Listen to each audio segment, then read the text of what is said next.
Burberry? Burberry is one of the most iconic British fashion brands with a royal history. The brand is extremely known for its trench coat, scarf, and its iconic check pattern. Founded in 1856, Burberry has been the epitome of British elegance for more than a century. But like any great fashion house, Burberry had its own ups and downs, and currently it's experiencing the biggest downfall of the year, firing many of its employees, closing many of its stores, and losing hundreds of millions of dollars on the process. So what the hell is going on with Burberry? Our story begins in 1856 in the small town of Basingstoke, England, where a young lad named Thomas Burberry opened a drapery shop. For those who are not familiar with British English, a drapery shop is a store that sells fabrics and sewing materials. It's important to note that he opened it at the age of just 21, while most of us are tirelessly scrolling through social media. Young Thomas was already thinking about running a clothing store that sells high-quality clothes to the common man, which withstands the terrible British weather conditions. In 1879, Thomas Burberry came with an innovation that completely changed the history of Burberry forever. Burberry introduced a revolutionary fabric called gabardine. The word gabardine comes from the Spanish word gabardina, which referred to a protective overgarment, or cloak. The gabardine that Burberry introduced to the world was a tightly woven wool fabric, which was also lightweight, breathable, water-resistant, and lasted much longer. Soon the product became the talk of the town, and the product became even more viral by word of mouth, and the trench coats made of gabardine flew off the shelves as the sales skyrocketed. To push this revolutionary product to even bigger, broader audience, Burberry started distributing print advertisements. They also gave out their product to pilots, sailors, mountain climbers, and motorcyclists who were dealing with tough weather conditions, like pilot Mrs. Victor Bruce, well known for making record-setting, extremely long journeys, the highly competitive celebrity motorcycling sisters named Betty and Nancy Debenham, mountain climber George Mallory, and explorer Roald Amundsen, who was the first man to reach the South Pole. All of them highly recommended Burberry's coat.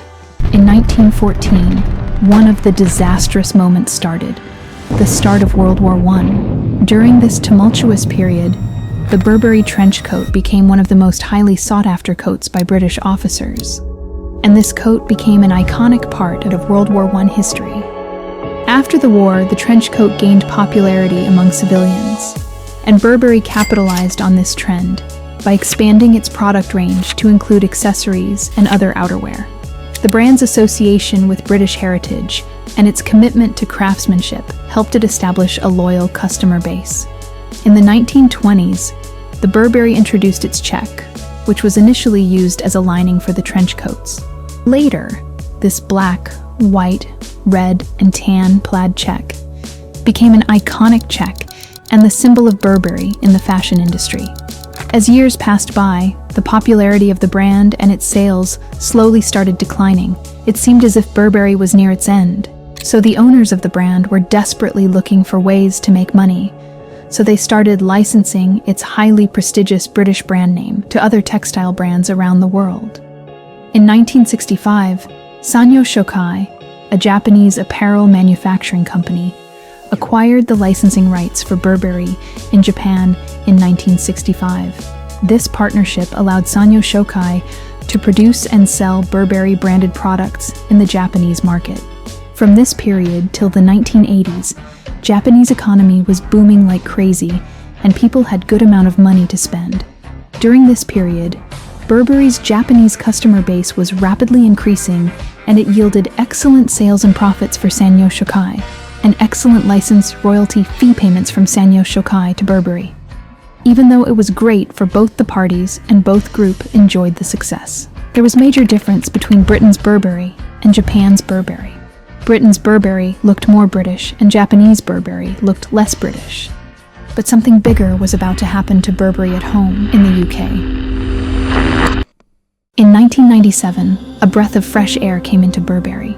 A fearless, powerful American woman would come in and completely transform Burberry into a billion-dollar fashion house.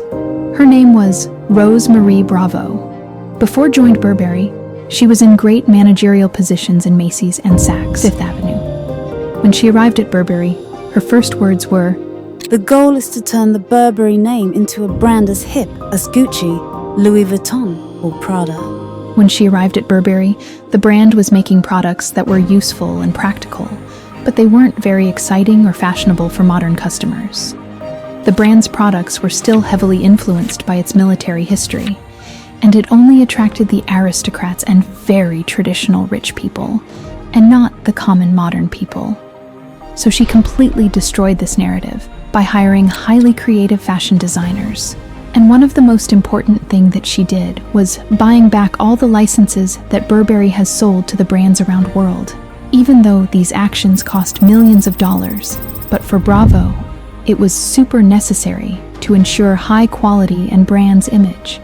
Under her reign, Burberry ruthlessly and relentlessly went after every single counterfeiter to protect the image of the brand.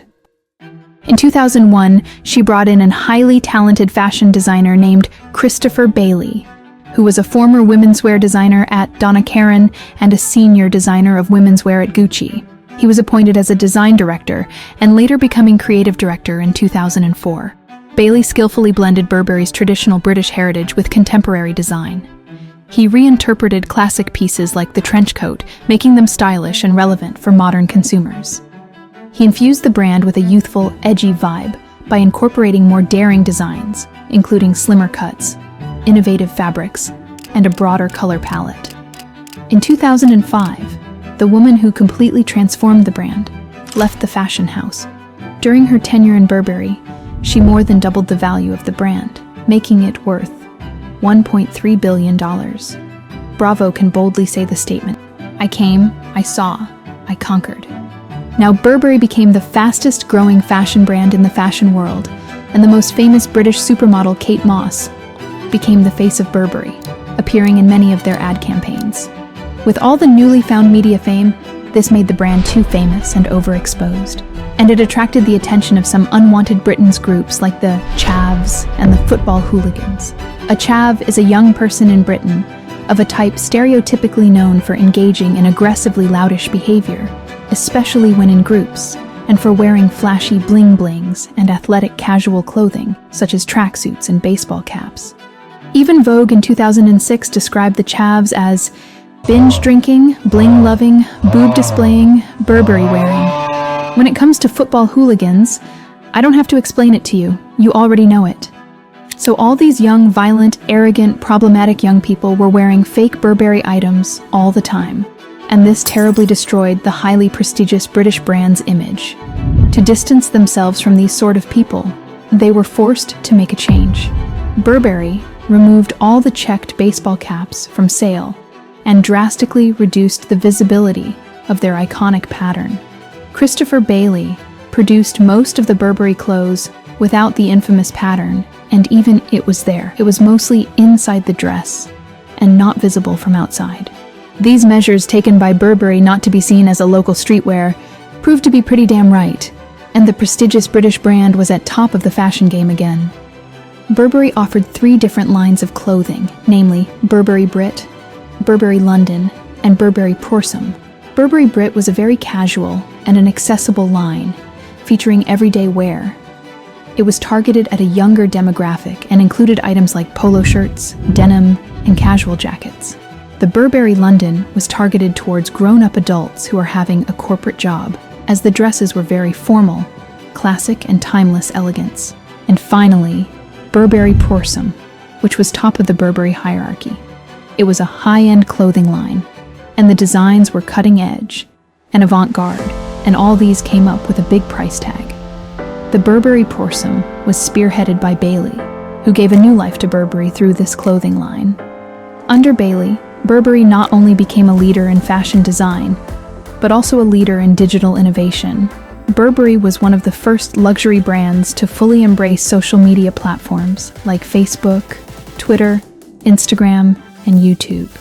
This move allowed Burberry to engage directly with its audience, share behind-the-scenes content, and build a strong online community.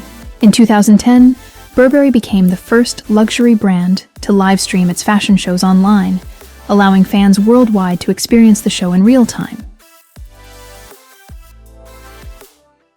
During this period, Burberry was at the top of its game and was seen as one of the most valuable power player on the fashion world. They had a strong customer base in the US, Europe, and Asia, and year after year, their sales were going up and up. At their highest peak of Burberry's success, the brand was worth $13 billion in 2015.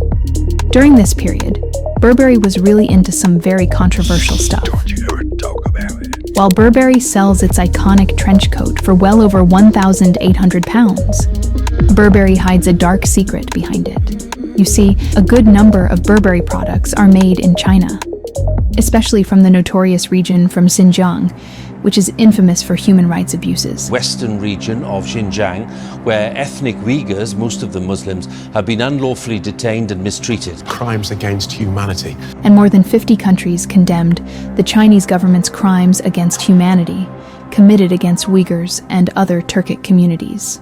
In this case, Burberry is blamed for using people from these camps for labor and paying as little as £1 per hour, a wage that was barely enough to cover basic living expenses, even in China. These low wages were particularly shocking, given the high prices of Burberry products. And not only that, the employees were required to work 12-hour shifts, 6 days a week, with little time for breaks or rest. In 2021, the Italian police arrested Burberry subcontractor for labor exploitation. The Chinese bizpeople in 2014 ran a leather goods company based on the outskirts of Florence called Samipel SRL, which worked as a subcontractor to Tivoli Group Spa, a Burberry supplier. Samipel's owners exploited at least 40 immigrant workers, taking advantage of their state of need to make Burberry handbags.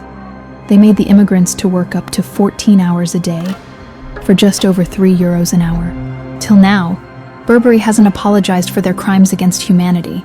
In February 2019, Burberry showcased a very controversial hoodie with a noose around the neck in its show at the London Fashion Week. Soon it apologized for it and cancelled the product, and you can see why it was pulled off the shelves.